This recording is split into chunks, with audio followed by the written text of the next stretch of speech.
in this problem, we're told that Ace Car Rental rents cars for X dollars per day plus Y dollars for each mile driven. Carlos rented a car for 4 days, drove it 160 miles, and spent $120. Vanessa rented a car for 1 day, drove it 240 miles, and spent $80. Write equations to represent Carlos's expenses and Vanessa's expenses. Then solve the system and tell what each number represents. So in this particular problem, we have two different individuals. We have Carlos, which I'm going to write here in red, and then we have Vanessa, which I'm going to write over here in blue. Now, we're going to have to go through our problem again a little bit. We got each Carlos and Vanessa are both renting cars from Ace Car Rental. And Ace Car Rentals, they charge X dollars per day for the car, and then Y dollars for each mile driven. So when we look at this, our X in this equation is going to be equal to the daily cost, or the daily rental cost.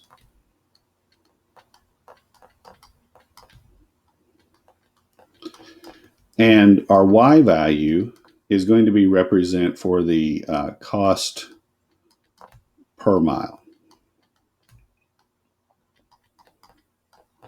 Now, it tells us in Carlos's example here that Carlos rented a car for 4 days and drove it 160 miles, and his cost was $120.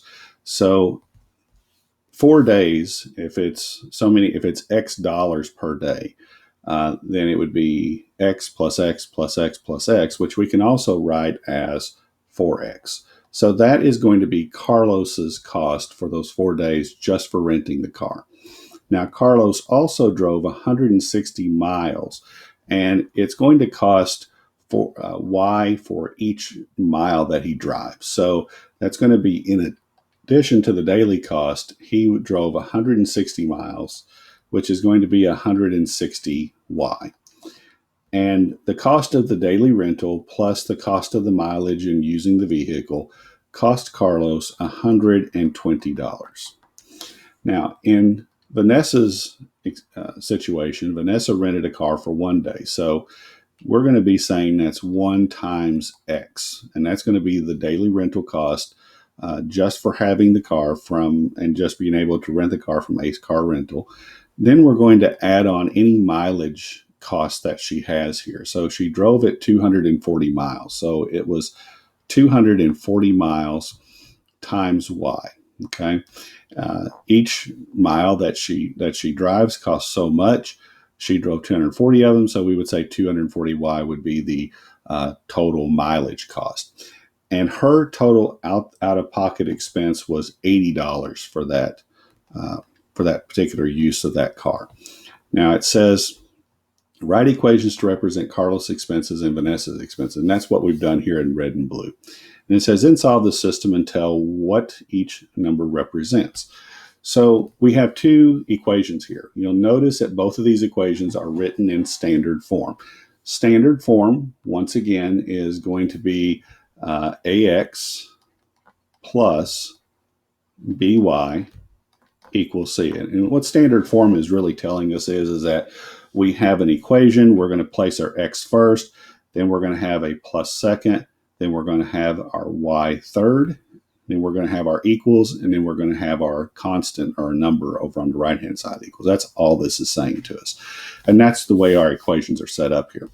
Now, what you'll notice in this is that we have 4X plus 160Y equals 120. 1X plus 240Y is equal to $80. Now, since both of these are in standard form, what you would want to do is go through and look at the coefficients on your variable terms. So 4, 160, 1, and 240. If you have any of those that are a 1 for the coefficient, like you do here for Vanessa, this is going to be the equation you would want to use. So what we want to do here is we want to take Vanessa's equation, which is, I'm just going to say it right here, 1X plus 240Y equals $80. And what we would want to do is we want to isolate that variable term that has the 1 for its coefficient. So we want to isolate this 1x. In doing so, we're going to be able to write this equation for x, and then it's going to be in terms of the second variable, which in this case is going to be y. So what I'm going to do here is I'm going to isolate this x by getting rid of the positive 240y. To get rid of that positive 240y, I need to subtract 240y. Now, if I do this on one side, I have to do the same thing on the other side. So I'm going to subtract 240y on the right of equals as well. Positive 240y and a negative 240y, those things cancel out to make a 0. And then what I'm left with is 1x, which I'm just going to write as x. You can write this as 1x or x. Either way would be perfectly fine. Now, on the other side, we have 80, which is a constant term. We're subtracting 240y, which is a variable term. Those things cannot be combined through subtraction, so we're going to leave them separated. And you can do either one of two things. You can leave the 80 as it is here in front and then put the negative 240y second. But what I'm going to do is I'm going to put that negative 240y first. Then I'm going to say plus 80, which is going to be second. Now, from here, what we've now been able to do is write this equation and have the Vanessa's equation solve for x, or in a different type of format here. By doing that, that's going to allow us to replace x in Carlos's equation with an equivalent algebraic expression of negative 240y plus 80. So I'm going to go over here to Carlos.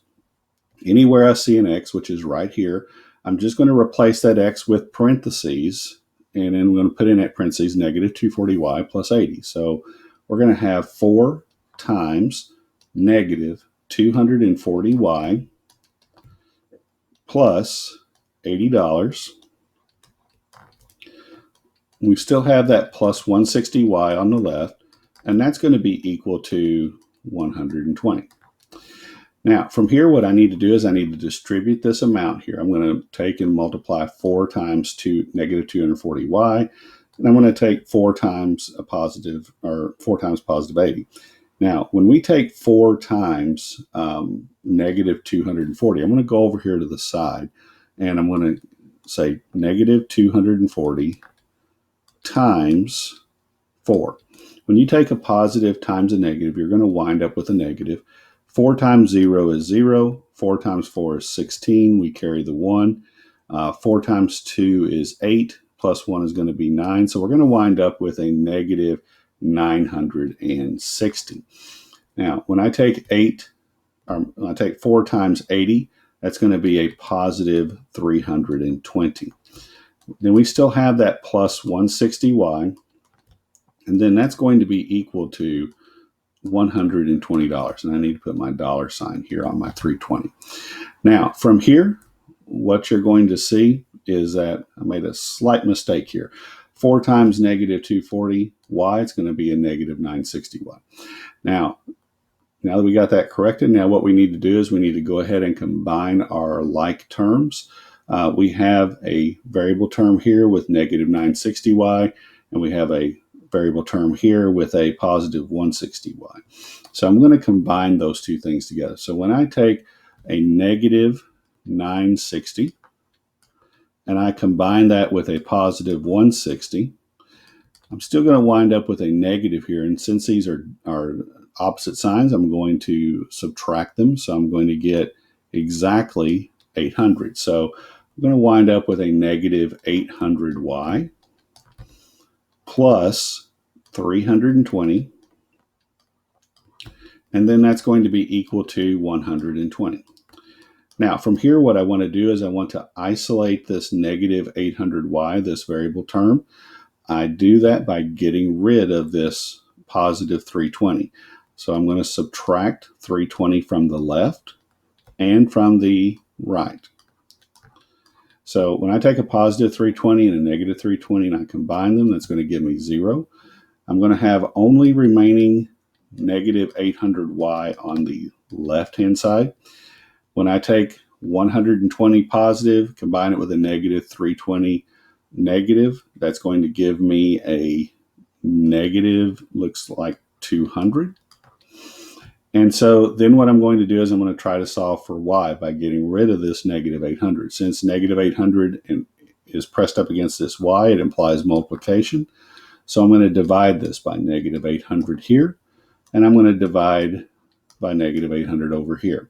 So the negative 800s are going to cancel each other out. That's going to leave me with y. And that's going to be equal to, now when I take negative, divide by negative, I'm going to wind up with a positive. And that's going to give me 200 over 800. Now, an easy way to deal with this is that you'll notice that we have two numbers here, numerator and denominator, that end in zeros. So I can cancel out zeros, dropping them off in groups of two to kind of help simplify this. So it's going to give me a positive 1/4. And if you take positive 1/4, you'll remember that y is going to be the cost per mile. So we're talking about dollars here. So if you were to take in a calculator off to the side, if you were to take 1 divided by 4, you would find out that this is going to be 0.25 or 25 cents. So when we look at this, the cost per mile is actually going to be 20. Oh, made a mistake there. It's going to be actually 25 cents. Okay, so now we found out how much the cost is. That was our next part. Now, what we need to do last is we need to figure out what the daily rental cost is. So if we take one of our original equations for Carlos or for Vanessa and plug in the y value of 0.25, then we're going to be able to solve for the daily rental cost. So in this example, I'm going to use Vanessa's because it is a little bit more simple of an equation to use. So I'm going to take Vanessa's equation here. I'm going to say let y equal 0.25. And I'm going to replace the y in Vanessa's equation with 0.25, which is 25 cents. So I'm going to have x, because 1x can be written as x, plus 240 times 0.25 equals 80. Now, from here, I'm going to have to multiply 240 times 0.25. So if you have a calculator handy, you can do that by putting that in. So when we take 240 times 0.25, or when we take 240 times 1/4, that is going to give us 60. Okay, and then we're going to wind up with that being equal to 80. To solve for x, we need to get rid of the plus 60 by subtracting 60 on both sides. The 60s are going to cancel each other out since they are the same number with opposite signs. That's going to give me x equals 20. And it should be $20 because x is going to be our daily rental cost. So it says at the very last, they wanted us to solve the system, and that's what we did here, and then tell what each number represents. So what each number represents here is that our daily cost of renting a car from Ace Car Rental is $20 per day. And then the cost per mile for renting that car is going to be 25 cents per mile.